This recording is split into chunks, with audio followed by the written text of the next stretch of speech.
On est samedi soir, 1 heure après Shabbat, et je pars où? À Radin, en Biélorussie, pour la Iloula du Chafetz Chaim.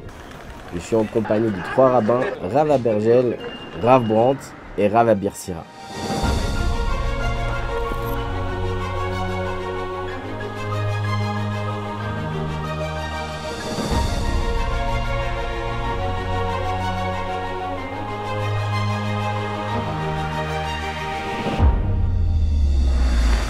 Ce soir, c'est un grand jour. Depuis que je suis né, depuis mon jeune âge, j'entends parler du Chafetz Chaim à la maison et de partout. Jamais je pensais avoir le sroud d'aller à sa tombe. Et ce soir, grâce à Torah Box, Bezrat Hashem, on va y aller. C'est quelque chose. Il est minuit 26. Vraiment, ça va être déjà une demi-heure qu'on devait partir. On est là-bas. C'est le moment départ de Ben Gurion, direction Istanbul. Oui, Istanbul. Parce qu'il n'y a pas de vol direct en Biélorussie à cause de la guerre en Ukraine. Bon, et salut tout le monde. Il est 4h moins quart, on vient d'atterrir à Istanbul. On se prépare pour aller faire des Tilat Yadayim et dire les slichot. On pense fort à vous et on est en route toujours pour arriver au Chafetz Chaim.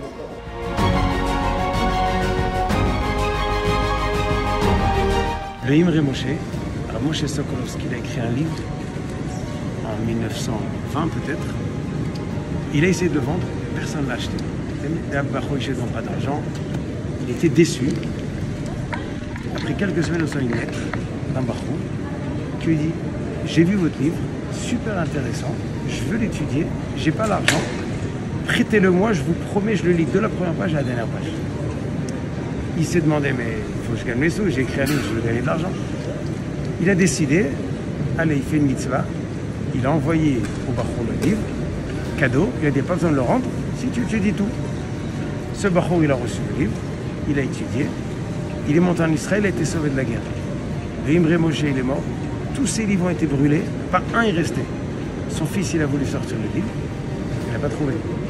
Jusqu'à ce qu'il a trouvé un exemplaire qu'il avait offert, ce qu'il a donné, c'est ça qui a fait qu'on a des milliers d'Imre Moshe aujourd'hui dans toutes les yeshivot. Et c'est qui ce Bachou? Yaakov Israël Kanievski, Staipeler. Le Staipeler, il a donné à son fils le livre, à Bnei Brak, et de ça, ils ont imprimé tous les milliers qu'on a. C'est le seul exemplaire qui est resté. Celui-là qu'il a offert cadeau à un Bachou et qui voulait étudier. On a 5 heures d'escale et notre seule préoccupation, c'est de trouver un endroit pour prier.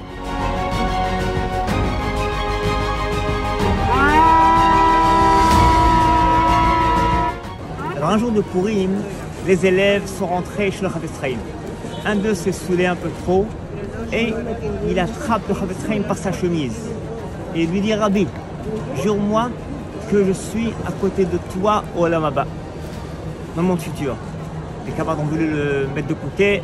Le Rabbi leur a dit: laissez-le. Et tu vas être à côté de moi, écoute bien. Tu vois ces lèvres que tu vois depuis plus de 60 ans, jamais elles ont prononcé même avec la Shonara, une poussière de la Shonara. Si tu fais pareil, je te garantis que tu seras avec moi au monde futur. Alors ça fait 5 heures qu'on est là, dans le magnifique aéroport d'Istanbul.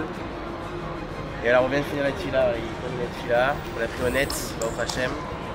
Et là un petit peu de retard, mais apparemment, dans quelques minutes, on prend l'avion direction Minsk, en Biélorussie. On est éclatés.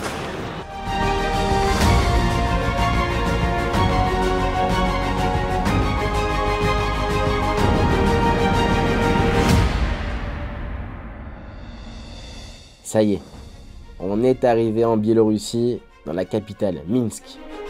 L'aéroport est vide. Il n'y a que 6 avions qui partent chaque jour. Et l'ambiance sur place, la vérité, c'est glacial. Alors là, après 6 heures de vol de Istanbul à Minsk, nous arrivons à la capitale de la Bélarus. Nous allons prendre l'autobus, à peu près 1h30 pour arriver à Volojine, là où a commencé la première yeshiva comme on les connaît aujourd'hui. Et Bezrat Hashem, continuer à la tombe de Rabbi Chaim Volojine et après arriver avant la Shkia à la tombe du Chafetz Chaim dans la ville de Radin, que aujourd'hui c'est le jour de sa Azkara. et nous allons prier là-bas Mincha et lire des Teilim pour tous ceux qui nous ont donné leur nom et pour tout le clan Israël, Bezrat Hashem. On est dans le car et on prend la route maintenant vers Radin. On a la chance, on se prépare avec des paroles de Torah sur le Chafetz Chaim. אנחנו הצרפתים זכינו שהגודל במשך כ-50 שנה בצרפת היה הרב חיים חייקין, שהוא יליד קוסובה, אבל הוא למד אצל החופץ חיים ברדין 7 שנים. הוא הגיע כבחור בשנת תרפ"ז. והוא למד שם עד פטירתו 7 שנים, והוא זכה להתקרב אליו ולשמש אותו גם, ולצקת מילות תורה.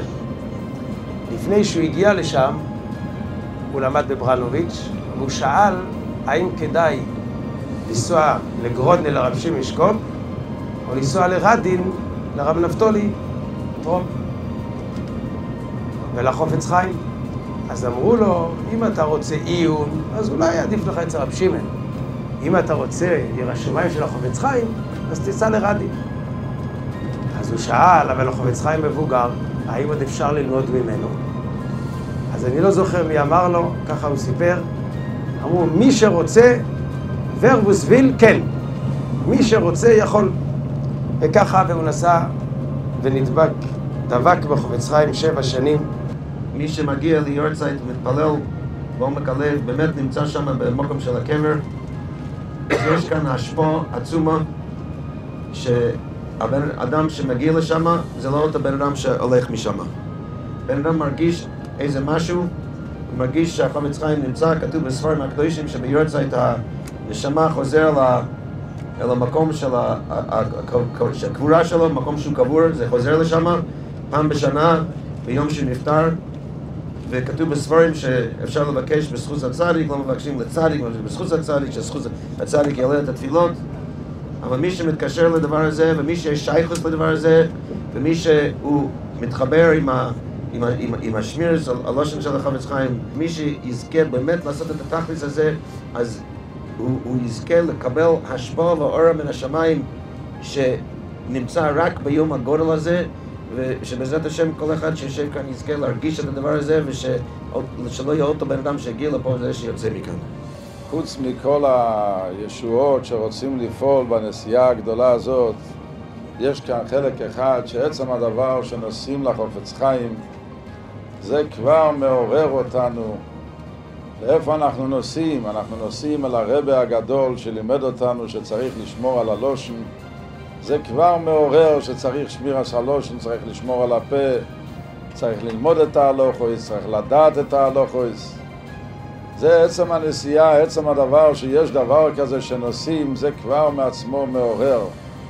שנזכה שהשם יזברך באמת ייתן לנו שנתעורר ונזכה לשמור על הפה והלושן, שנזכה לחזור בתשובה עוד לפני שנגיע לרדין על כל מה שדיברנו לא טוב, שהרי החפץ חיים אומר שאם הפה חס ושלום לא נקי אז התפילות לא מתקבלות, ככה מביא בשם הזוהר הקודש, עוד מקוירויס. אז דבר ראשון, לפני שניגשים להתפלל ולפעול את כל הישועות הגדולות, אז נשתדל לחזור בתשובה, ואז יהיה לנו פה נוקי ונוכל להתפלל ושהתפילות יתקבלו ברצון ושנפעל את כל הישועות.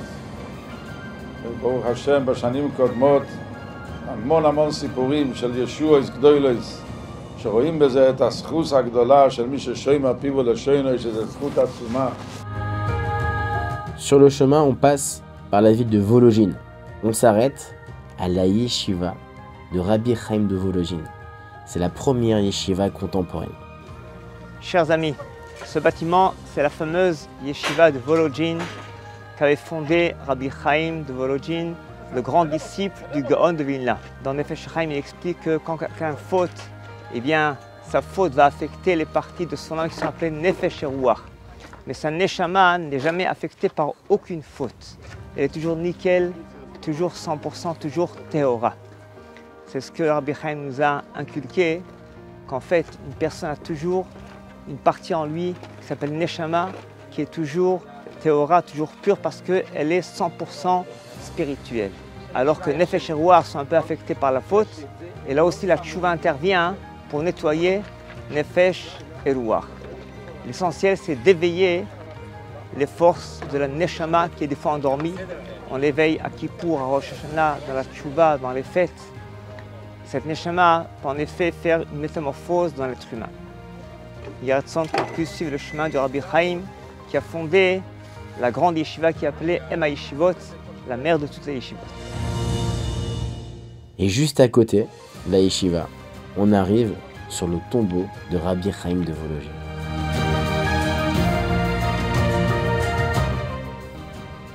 Chers amis, nous sommes ici sur le tombeau de Rabbi Chaim de Vologine, au Parabox.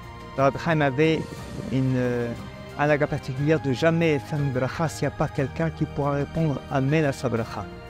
Et un soir vers minuit, il avait très soif et tout le monde dort à la maison. Il n'y a personne pour dire Amen. Il attend et tout d'un coup quelqu'un toque à sa porte, un élève de la yeshiva. Rabbi, j'ai une question sur la Gemara. À extra, tu tombes bien parce que je voulais faire Shakol et que tu puisses dire Amen. Bon, il a fait la bracha et Amen. Et le Rav répond à sa question sur la Gemara. Merci mon cher, bonsoir, bonne nuit. Le lendemain matin, le Rav va chez l'élève en question pour le remercier encore une fois d'être venu hier soir pour dire Amen à sa bracha. Et l'élève doit répondre, quoi Rabbi, hier soir, je suis allé dormir à 11h. Je n'étais pas chez vous du tout. Et le Rav a compris qu'en fait, c'était Eliyahu Hanavi qui est venu dans l'apparence de cet élève pour dire Amen à sa bracha. Il a dit à l'élève, eh bien en effet, tu peux être heureux que Eliyahu Hanavi a choisi ton apparence pour s'apparaître à moi.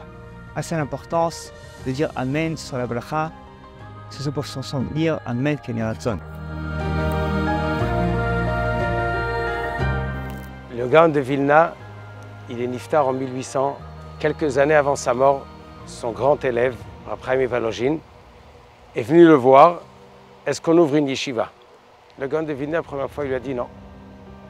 Alors il est parti. Il est revenu après un moment. Il lui a dit, est-ce que j'ouvre une yeshiva? Il lui a dit oui. Il lui a dit, Rav, pourquoi la première fois vous m'avez dit non et maintenant oui?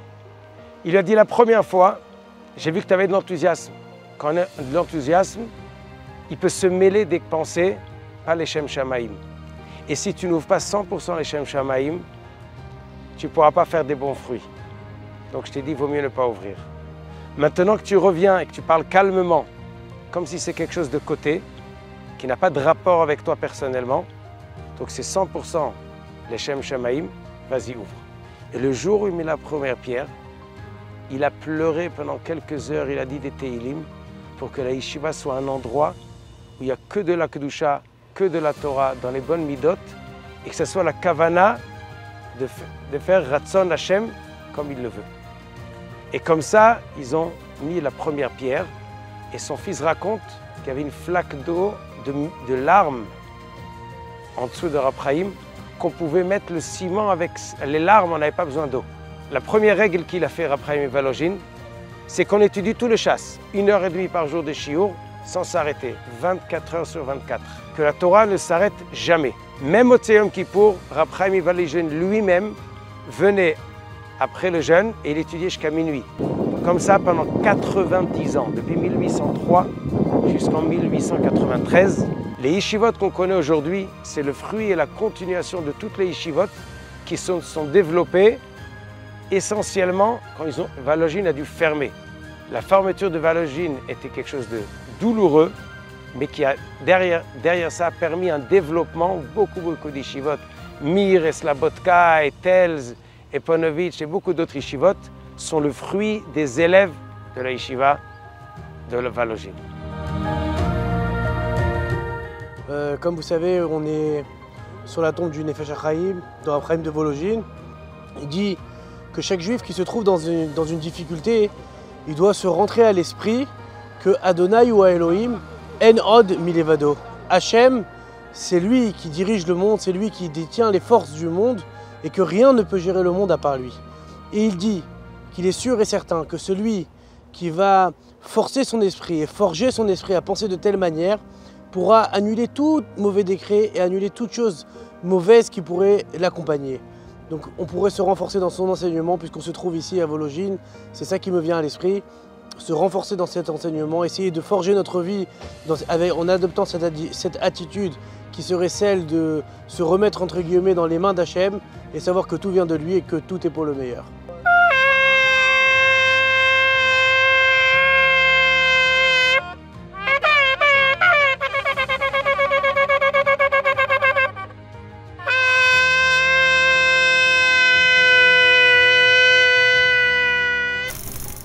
On reprend la route, on doit pas tarder, on doit vraiment arriver avant la tombée de la nuit à Radin sur le kéver du Chafetz Chaim. Il est 17h30. Juste avant d'arriver sur son tombeau, on s'arrête à la yeshiva du Chafetz Chaim. C'est incroyable. On se trouve devant le Beth Midrash où le Chafetz Chaim avait l'habitude de venir enseigner.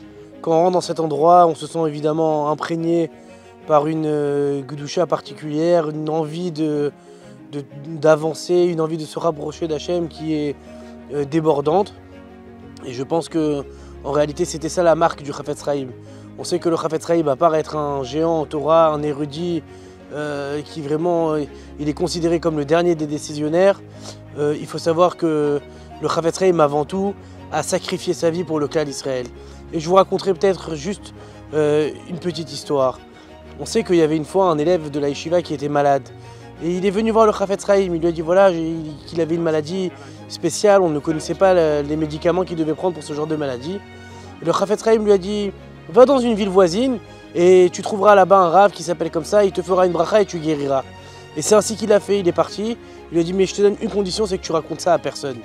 20 ans après ou 25 ans après, sa belle-sœur, ce monsieur, elle est également tombée malade, une maladie qui ressemblait, il ne savait pas quoi faire. Donc, après beaucoup de pression, puisque son histoire était connue, il a finalement cédé, il a raconté qu'il est parti voir un rave, etc. Et quelques mois après, il est lui-même retombé malade. Et ne sachant plus quoi faire, il est retourné voir son rave, le Chafetz Chaim. Et il a demandé au Chafetz Chaim, mais qu'est-ce que je dois faire pour guérir? C'est quoi là? Il lui a dit, tu sais, quand tu es venu me voir, j'étais jeune, j'avais encore des forces. J'ai jeûné pendant 40 jours pour que tu puisses guérir. Aujourd'hui, j'ai plus les forces et je ne peux pas jeûner 40 jours pour que tu puisses guérir. Ça, c'était le Chafetz Chaim. C'était constamment agir pour l'autre, agir pour que l'autre se sente mieux, pour que l'autre soit bien, pour que l'autre puisse évoluer, mais tout en restant dans la discrétion, en ne jamais essayant de récupérer pour lui une certaine récompense ou un certain kavod, une certaine honneur. Il essayait d'être au maximum caché. Et j'espère, Be'ezrat Hashem, qu'on aura l'occasion, d'ici qu'on se retrouve au cimetière, de raconter encore d'autres histoires, Be'ezrat Hashem. Il y a quelque chose que les gens ne savent pas, que le Chafetz Chaim n'était ni le Rav de la ville et ni le Rosh Yeshiva de la Yeshiva. Il n'a jamais voulu être ni le Rav ni le Rosh Yeshiva. Ils l'ont supplié d'être le Rav, il ne voulait pas. Ils l'ont supplié d'être Rosh Yeshiva, il ne voulait pas. Il a amené Rav Moshe Ladinsky, il a amené Rav Naftali Trop. Il a toujours voulu amener des grandes personnalités que les gens puissent apprendre chez eux la Torah. Et lui, il était au service d'élever les gens, mais jamais mettre sa place au devant.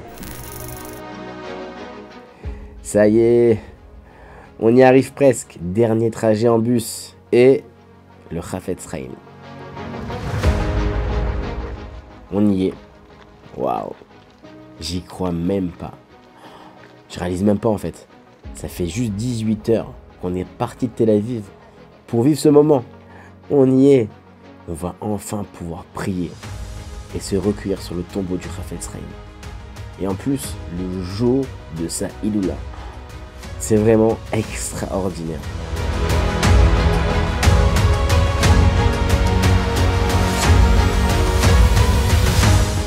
Quand on arrive sur les lieux, je me rends compte en fait qu'on n'est pas si nombreux.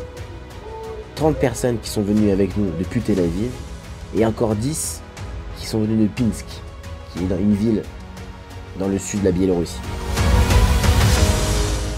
Je peux pas vous décrire ce que je suis en train de vivre, c'est juste un moment magique. On est sur le tombeau du Chafetz Chaim, l'auteur du Mishnah Berurah, du Shmirat Halashon. La vérité, ça n'arrive pas tous les jours. Nous sommes en train d'allumer une bougie et de prier pour chaque nom que vous nous avez transmis. Et à la vérité, avec les rabbins, on y met tout notre cœur dans ces prières et de bénédictions pour chacun d'entre vous. יעמוד לנו שתקבל תפילותינו ברצון, ויעלו תפילותינו ודקותינו,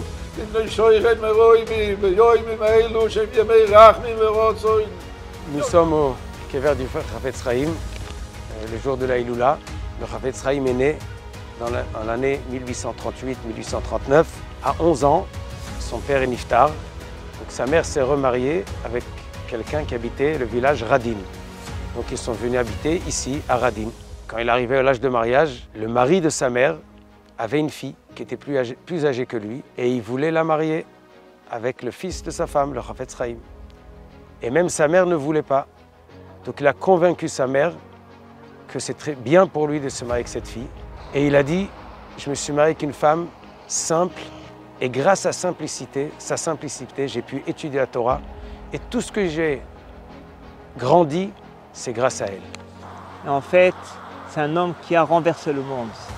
Surtout parce qu'il a rédigé le Mishnah Berurah qui concerne la halachot du matin au soir, toute l'année, qui concerne tout le monde. Et aussi par son ouvrage merveilleux, Chafetz Chaim et Shmirat HaLashon, qui nous permet de sanctifier notre bouche, de sanctifier notre cœur, de purifier notre cœur et surtout eh bien, de se rapprocher de chacun des bénis Israël, d'avoir un amour parfait et pur pour chaque béni Israël. Parce qu'en fait, c'est ça le but essentiel de la Torah, qui nous interdit la critique et la médisance. C'est parce que Hachem veut qu'on soit unis, qu'on considère que nous sommes une seule personne. On va ramener ici la parabole extraordinaire de nos sages dans la Gemara Yerushalmi. La Gemara demande, quelqu'un a vexé son camarade, lui a fait du tort. Comment ne pas se venger ou garder rancune? Et la Gemara dit, imaginez que quelqu'un, Chas v'Shalom, s'est coupé la main gauche avec la main droite. Est-ce qu'il va vouloir se venger et couper l'autre main? C'est absurde, c'est incohérent. Eh bien c'est pareil, quand on veut se venger de quelqu'un ou garder rancune, eh bien c'est se venger de soi-même, en vouloir à soi-même. Et ça, n'est-ce pas, eh bien l'idée principale et profonde de Shmirat HaLashon, de ne pas critiquer. Et c'est ce que le Chafetz Chaim a rédigé toute sa vie, a réalisé une métamorphose dans Israël, eh bien une prudence extrême, particulière, pour surveiller sa bouche, de ne critiquer personne et au contraire développer l'Avat Israël, grâce à laquelle on va mériter bientôt la Géoula. Amen, Ken Yaratzon. En effet, on éprouve ici quelque chose de particulier, une sensation vraiment qui dépasse toute imagination. Malgré la fatigue, on ressent une proximité divine particulière, une élévation de l'âme, une purification de l'âme. Que l'âme du Chafetz Chaim nous aide jusqu'au Mashiach. Amen et Amen.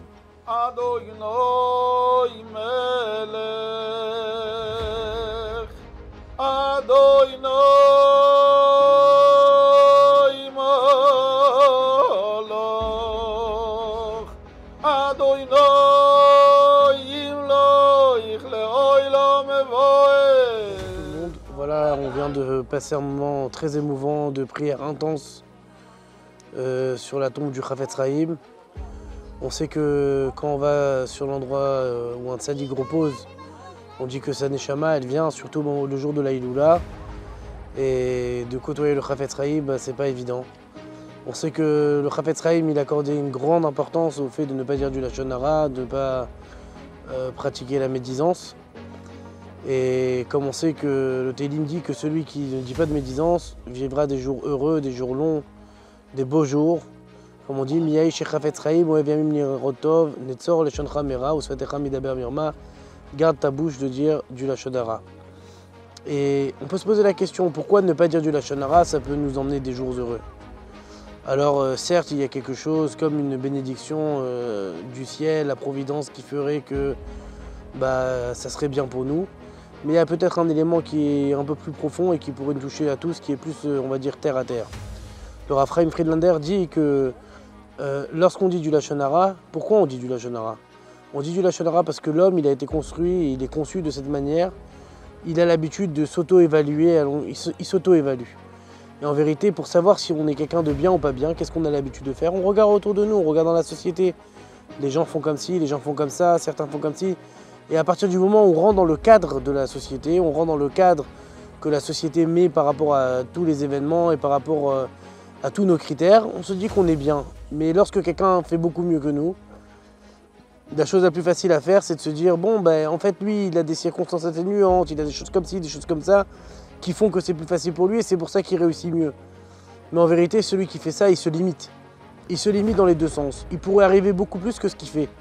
Pourquoi? Parce que peut-être qu'il a des capacités mieux que la moyenne, et donc grâce à ses capacités, il pourrait faire mieux que la moyenne et mieux que toute la société.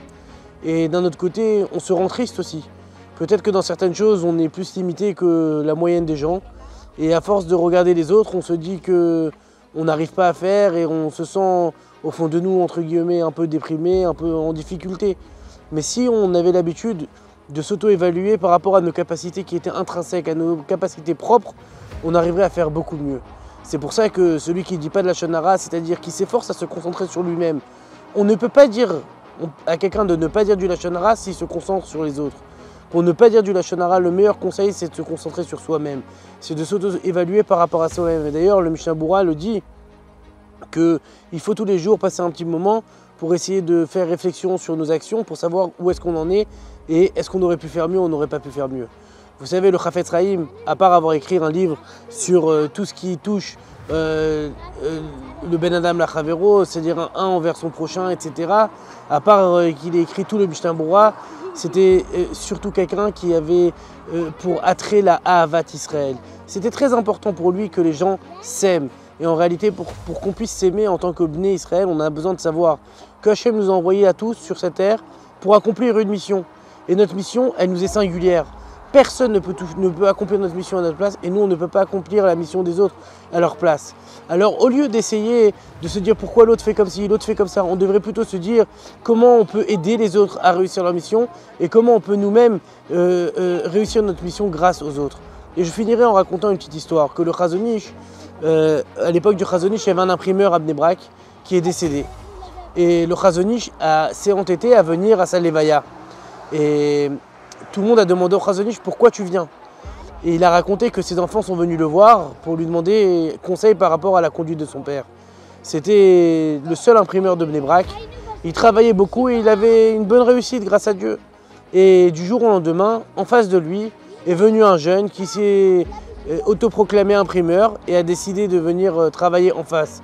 Les enfants étaient perturbés, peut-être que ça allait casser la parnassa familiale qui tenait justement sur cette imprimerie. Et le père leur dit pas du tout. Au contraire, vous savez quoi, je vais même aller voir ce jeune, d'abord le remercier qu'il se soit installé en face de moi, et deuxièmement, je vais lui-même lui donner des conseils. Il lui a dit, tu sais, il ne faut pas acheter tout au même endroit. Le papier, il faut l'acheter ici, l'encre, il faut l'acheter ici, cette machine, il faut l'acheter là. De telle manière à ce que ça te revienne le moins cher pour que tu puisses gagner le plus d'argent possible. Alors les enfants étaient stupéfaits. Ils sont partis voir le Chazon Ish en lui disant, mais il a dit, le Chazon Ish leur a dit, mais demandez à votre père quelle est la réponse. Et leur père leur a dit quelque chose de très simple. En vérité, à l'approche du jour de Rosh Hashanah, c'est facile pour nous d'en prendre conscience, mais lui, c'était pas forcément à l'époque de Rosh Hashanah. Il leur a dit, vous savez, à Rosh Hashanah, la parnassa, elle est fixée pour chacun. Combien je dois gagner, combien vous devez gagner, on le sait tous. Hachem, il a déjà décidé. Donc en vérité, s'il vient travailler en face de moi, il va juste m'alléger de mon travail, mais parce que ce que je dois gagner, ça c'est déjà fixé. Il ne pourra pas m'enlever de ce que j'ai à gagner.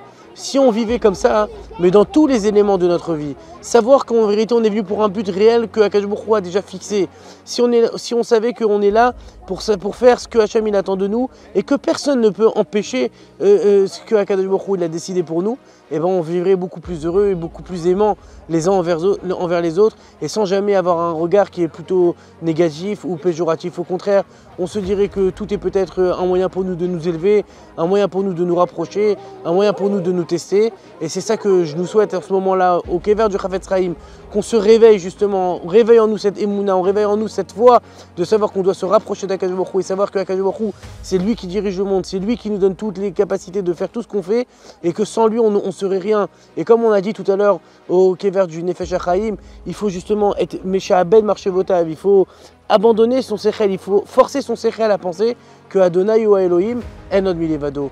Hachem, c'est lui qui dirige tout et personne ne peut nous atteindre, personne ne peut nous faire quoi que ce soit si ce n'est pas Hachem qui l'a décidé. Et à contrario, on ne pourra jamais rien réussir si c'est Hachem qui ne l'a pas décidé. Donc c'est pour ça qu'on se remet entièrement dans les mains d'Hachem. Et on remercie le Chafetz Chaim de nous avoir réveillés sur cette matière, sur ce sujet qui est tellement riche. Celui qui étudie le Chafetz Chaim se rend compte de la grandeur du Chafetz Chaim à travers la halachot du Lashon Hara, plus même qu'à travers le Mishnah Berurah.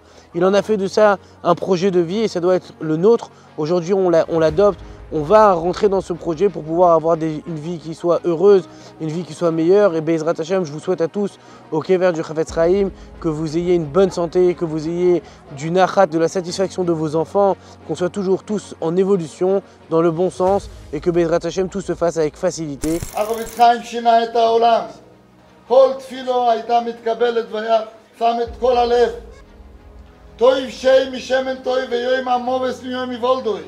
Le nom d'un homme est plus que de la bonne huile, et le jour de la mort plus que le jour de sa naissance. Explique les Mefarshim que l'influence du tzaddik après sa mort est encore plus que de son vivant. Et nous voyons que dans le monde entier, ses livres et sa Torah, elle est de partout. Et Yehi Ratzon, qu'on ait le srout d'étudier sa Torah et d'inculquer l'enseignement du Chafetz Chaim, Ad Biat Goel Tzedek, Vimera Beyamenu. Ici, c'est une tombe. 2130 juifs sont enterrés ici, ont été assassinés par les nazis. Quoi, ici? Les nazis, ce qu'ils faisaient dans tous les villages, et ici aussi ils ont fait ça, ils faisaient un siège autour du village où il y avait des juifs, personne ne pouvait sortir, ils passaient de maison à maison, ils ramenaient tout le monde à la place publique, ils les amenaient à côté du cimetière, donc ici. Ils leur ont demandé de creuser leur tombe. Ils leur ont demandé de rentrer. Ils leur ont tiré dessus et ils les ont couverts. Ici, il y en a 2130. Si on s'arrête quelques minutes, c'est incompréhensible, inconcevable. Nous, aujourd'hui, 80 ans après, nous voyons ce qu'on dit dans l'Haftara des jours de jeûne. Venatati lahem beveti u bechomotai yad vashem tov mi banim u bebanot. Je leur donnerai dans ma maison et dans mes murailles mieux que des garçons et des filles, des enfants. On a perdu 1,5 million d'enfants en Europe de l'Est. Et Dieu, ce qui nous rend, c'est qu'en Eretz Israël, dans sa maison, dans ses murailles, il y a eu un développement, comme le Chafetz Chaim l'a dit en 1933 quand Hitler est monté, que c'est là-bas la suite. Aujourd'hui, des centaines ou peut-être des millions de juifs qui étudient la Torah, qui accomplissent les mitzvot. Si on dit raconter ça il y a 80 ans à quelqu'un qui a vu le désastre, ce qui se passait ici, vous ne pouvez pas croire. C'est tellement intense. Je ressens tellement de sainteté, de Kedusha ici. On n'arrive pas à partir du tombeau du Chafetz Chaim.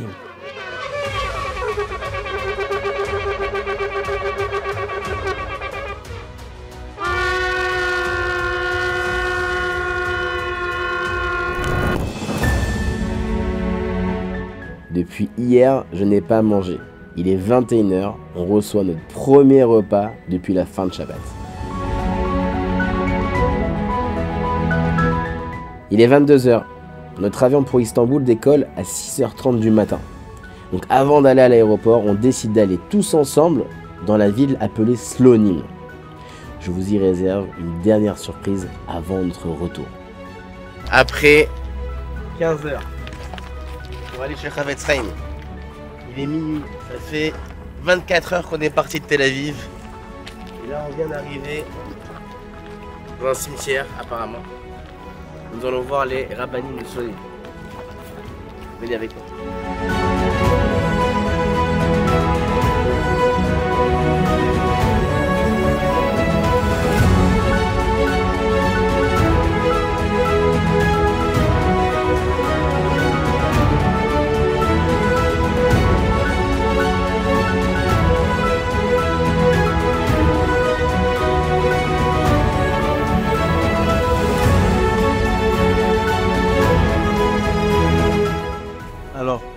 On est au milieu de nulle part, dans la ville de Slonim, au milieu de la Bélarus. On était à la tombe du Baal Yesod HaAvoda, un des grands tzadikim il y a 100-200 ans. Et il y a un juif de Jérusalem qui a acheté une maison.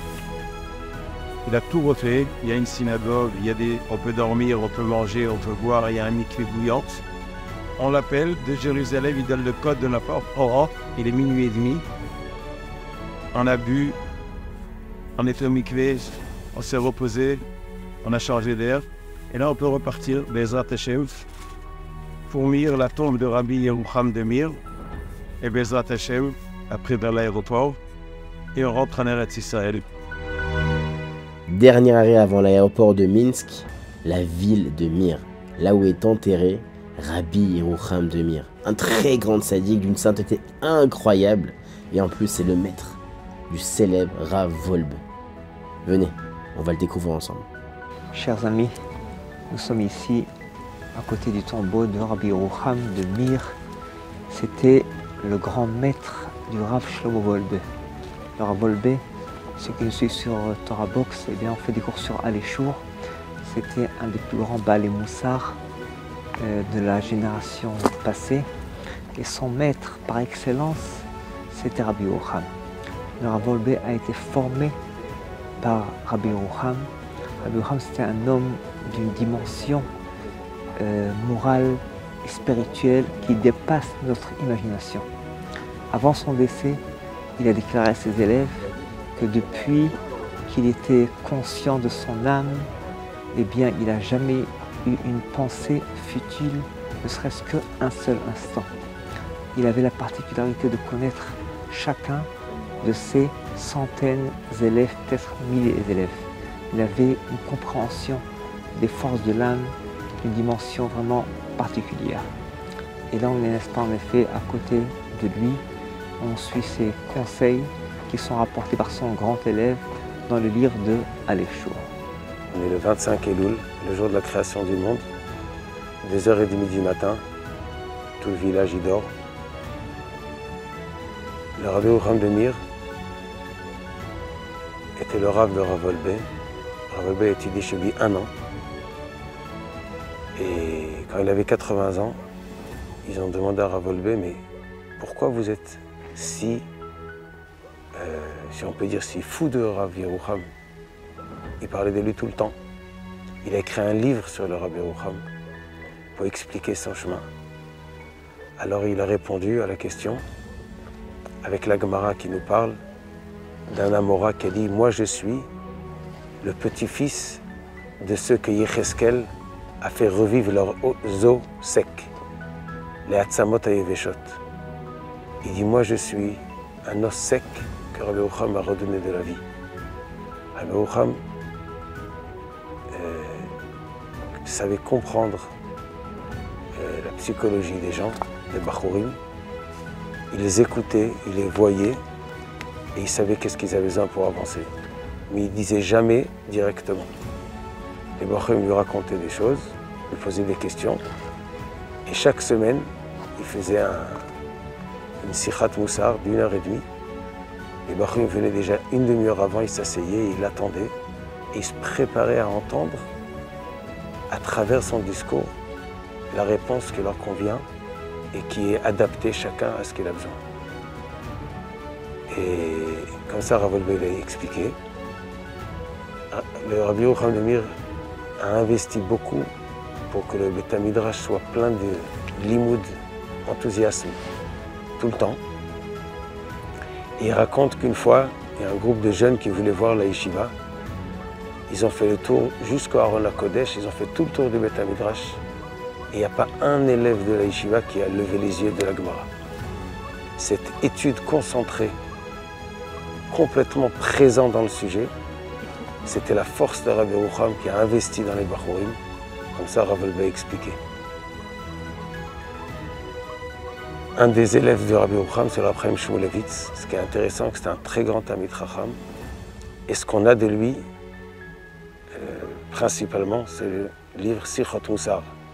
C'est des Sichot de Moussar qui sortent d'un Amal Torah après une personnalité construite.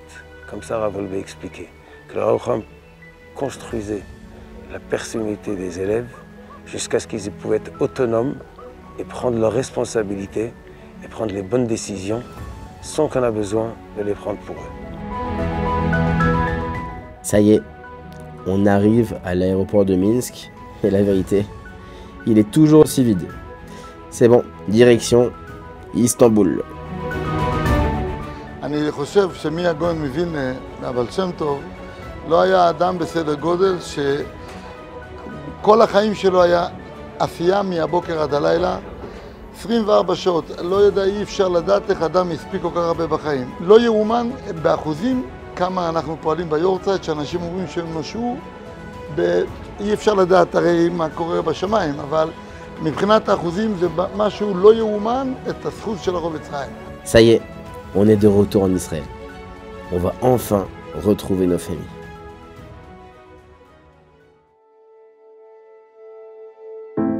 La vérité, je suis épuisé, mais à la fois rempli de force avant Rosh Hashanah. Et oui, c'est dans 4 jours. C'était un séjour tellement intense, tellement rempli de sainteté. Ce que j'ai ressenti à la Yeshiva, sur la tombe du Chafetz Chaim, et chez ces tzadikim qu'on a pu pèleriner, c'est tellement fort. Ces moments resteront gravés dans ma mémoire. D'ailleurs, ça m'a donné une idée. Je sais pas ce que vous en pensez, mais j'aimerais tellement reproduire ce genre d'aventure avec vous. Vous faire découvrir des endroits uniques, inexplorés.